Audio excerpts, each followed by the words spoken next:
So obviously we can use paints if we've got them, but I just wanted to have a bit of an explore about what other options there might be, because we can't all get hold of things at the moment.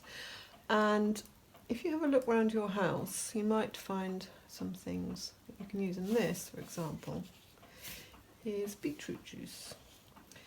And it's not a very strong colour, but it's actually very nice.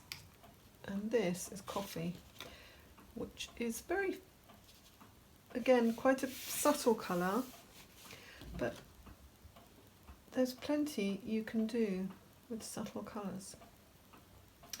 And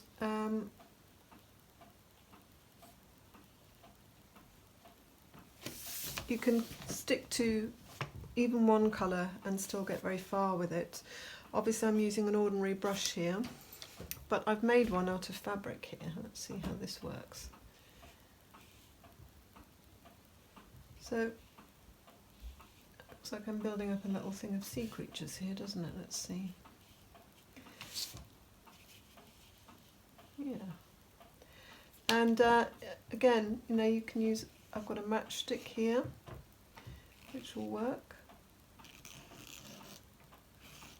Definitely looks like two shrimps fighting maybe, or greeting each other perhaps. And you can look around for things like this. This is just a capsule of ink from my pen. Some people might have, you might have ink around, but if you don't, you might still have a cartridge if you've got ink pens. And there's not very much, so I won't use that big brush. But that will be a good strong tone. Mix a bit of ink and a bit of beetroot. So I've lost the prawns a little bit with this blue. Just add a bit of coffee in as well. So there's some household objects, and of course most of us will have hold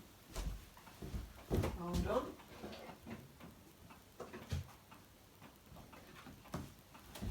Tester pots of paint lying around.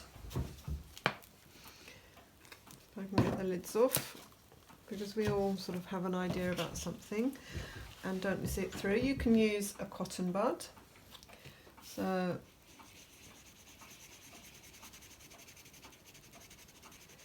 again, you can mix anything you want together. So I'm mixing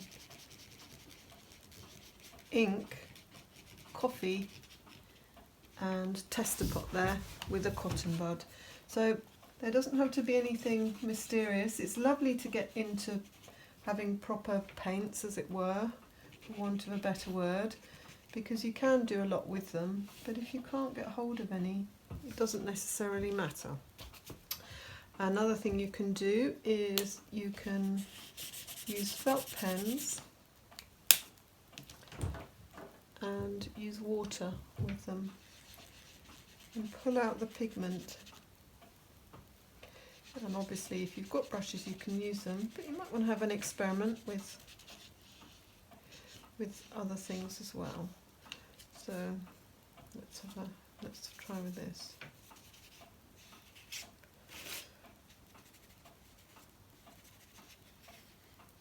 So I'm not trying to paint anything here, I'm just trying to show you that there's lots of possibilities lying around your home.